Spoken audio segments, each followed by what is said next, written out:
Saudara, pada Kamis waktu Azerbaijan, drone menyerang Bandara Internasional Nakhchivan. Serangan drone mengakibatkan sejumlah kerusakan pada bandara hingga memicu 4 warga sipil terluka. Pemerintah setempat menuding Iran di balik serangan ini dan berjanji akan membalasnya.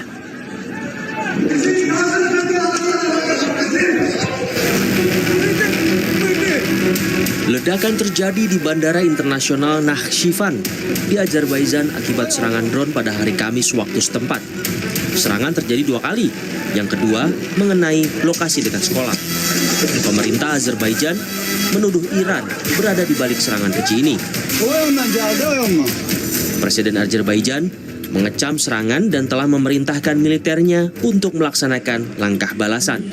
Tarafından Azərbaycan ərazisinə qarşı, Azərbaycan dövlətinə qarşı terror aktı törədilmişdir. Naxçıvan Muxtar Respublikasının ərazisini İran dövləti pilotsuz uçuş aparatları ilə atəş altına salmışdır.